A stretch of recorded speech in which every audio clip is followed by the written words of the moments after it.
We are living through the end of human meaning. Have you ever finished a day, a full, busy, productive day, the kind of day that by every external measure should feel like success, and sat down in the quiet of the evening and felt, beneath the surface of accomplishment, something hollow? Not sadness exactly, not failure. Something harder to name.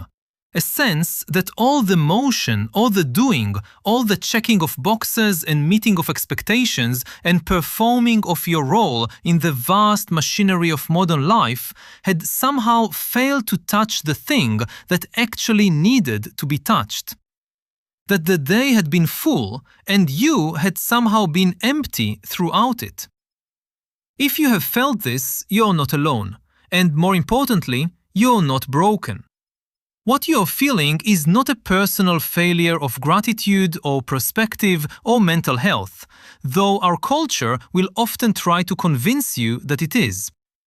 What you're feeling is something far larger than any individual psychology. It is a civilizational symptom. It is the specific texture of living at a moment in human history when the structures that previously gave existence its sense of purpose, its weight, its felt significance, are dissolving faster than anything has ever dissolved before, and nothing adequate has yet appeared to replace them. We are living, and I want you to hear this with the full seriousness it deserves, through the end of human meaning as it has been understood for the entirety of recorded history. Not the end of human life, not the end of human capability, of human intelligence, of human creativity, but the end of the particular architecture of meaning that has made human life feel worth living across every culture, every civilization, every era of human existence that we have any record of. And the speed at which this ending is happening, the invisibility of the forces driving it, and the almost total absence of any serious collective conversation about what it actually means, constitute one of the most dangerous blind spots in contemporary civilization. To understand what is ending, you first need to understand what meaning actually is and where it has historically come from. This is not a simple question, despite the fact that we use the word constantly and casually. Meaning is not happiness. You can be happy in a shallow, momentary sense without any experience of meaning. Meaning is not pleasure. You can experience intense pleasure while feeling that your life has no significance. Meaning is not even purpose in the narrow sense of having goals and working toward them. You can be intensely goal-directed, relentlessly productive, constantly achieving, and still feel the peculiar emptiness that comes from suspecting that none of it actually matters in any way that reaches beyond the mechanics of your own survival and consumption. Meaning, in the deepest sense that human beings have historically experienced it, is the feeling that your existence is part of something larger than itself.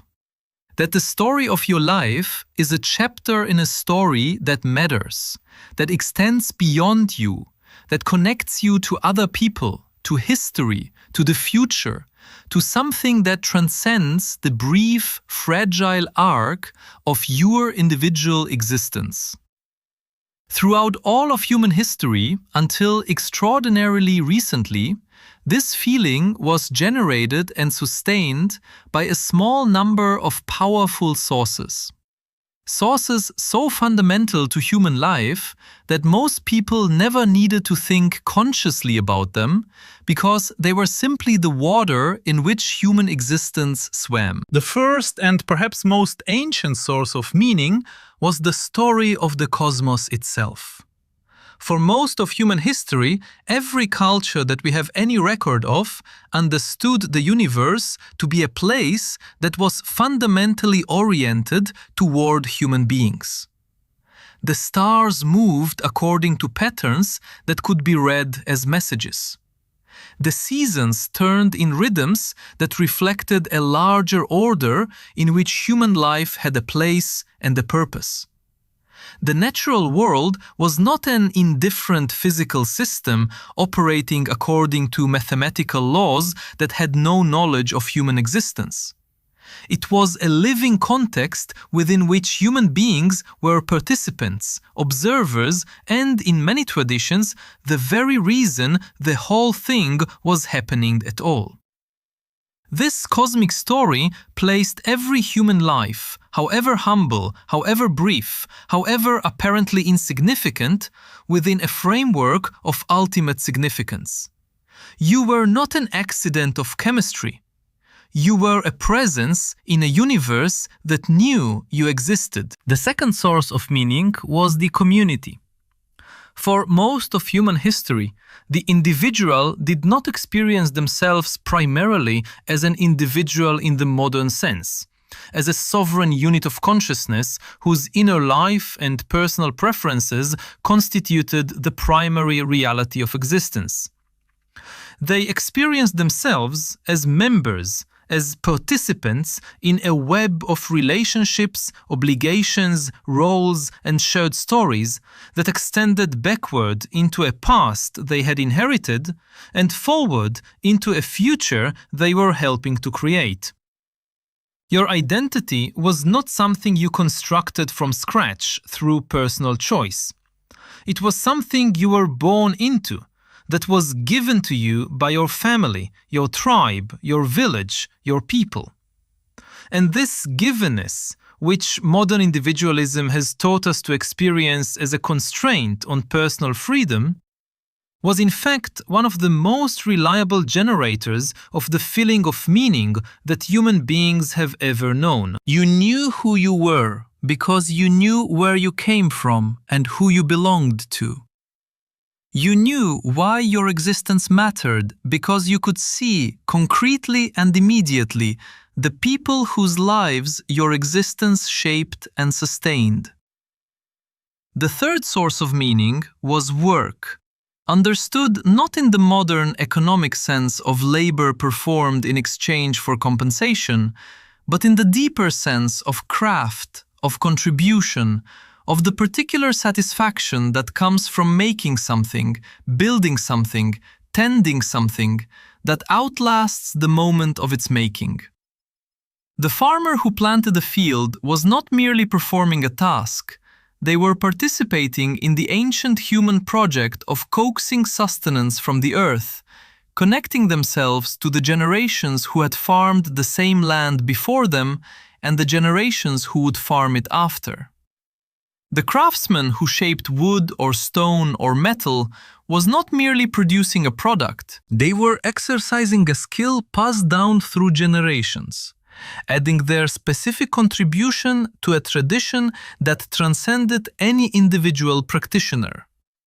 Even the most humble forms of work, when embedded in a context of community and tradition and shared purpose, carried within them a felt significance that went far beyond their economic function. The fourth source of meaning was the confrontation with mortality itself.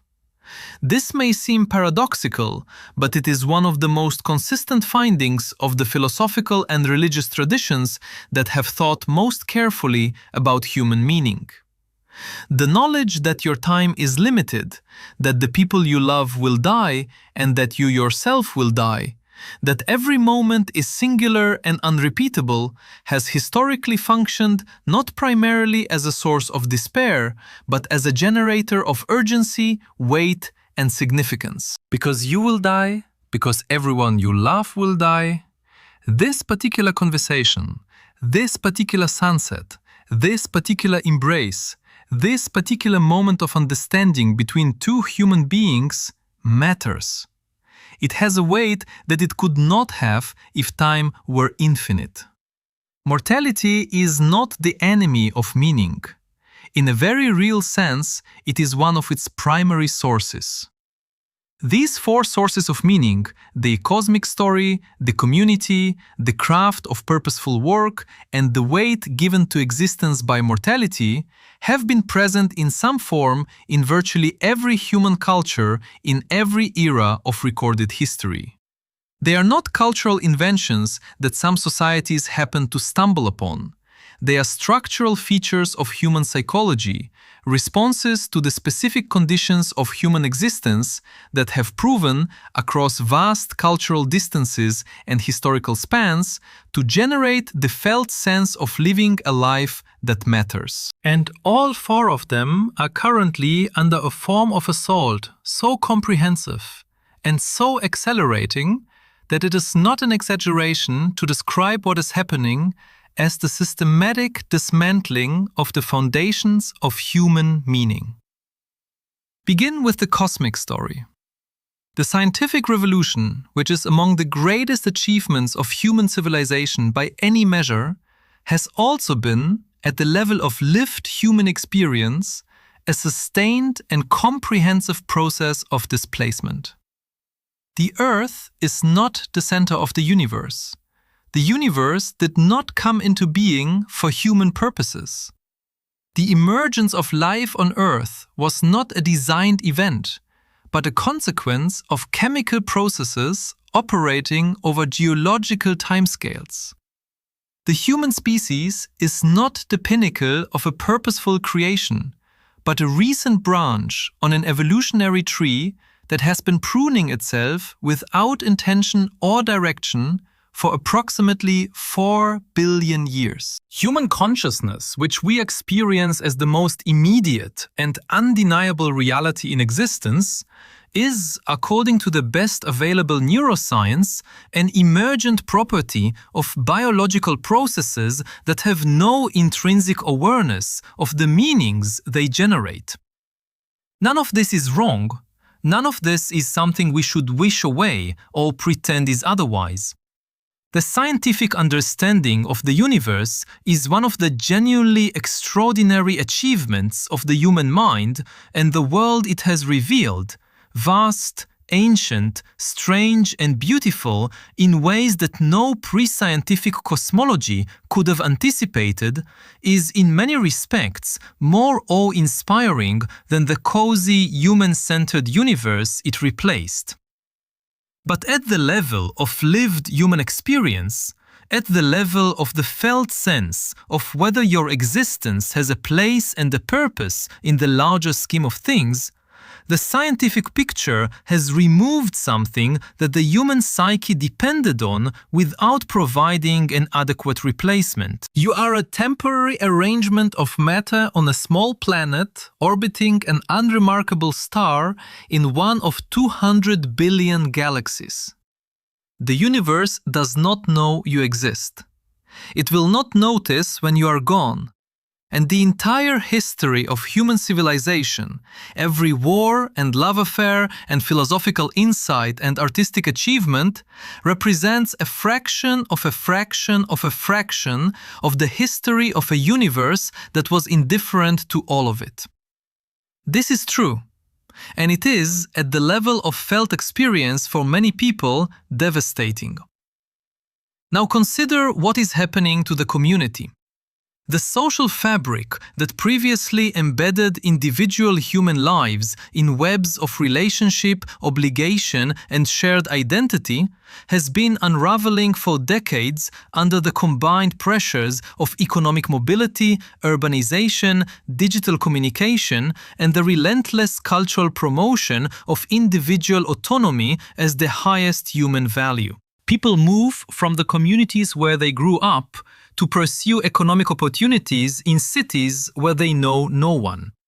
They live in apartment buildings where they do not know their neighbors.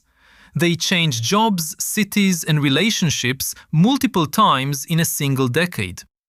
They communicate primarily through digital platforms designed to maximize engagement rather than deepen connection.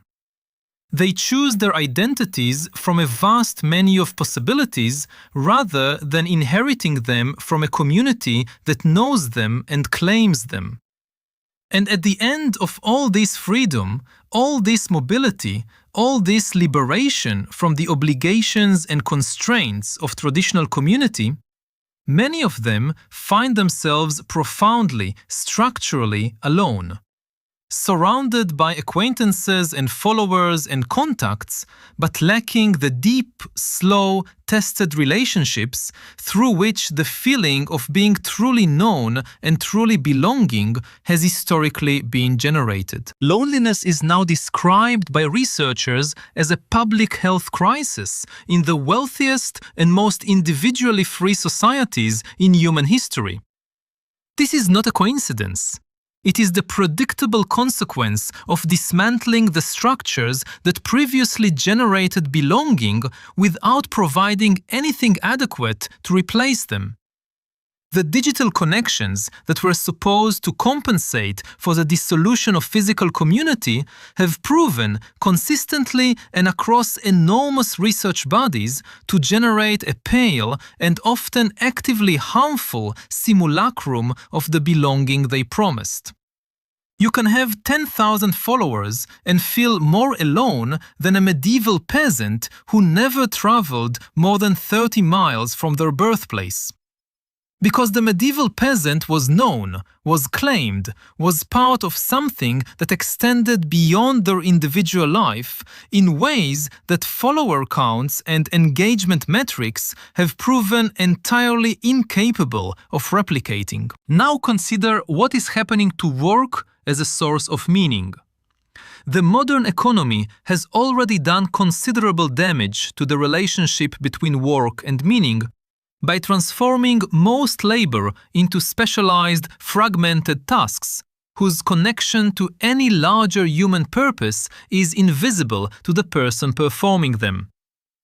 The assembly line worker who tightens the same bolt on the same component 8 hours a day, 5 days a week, does not experience the craft satisfaction of the artisan who made the whole object from raw material.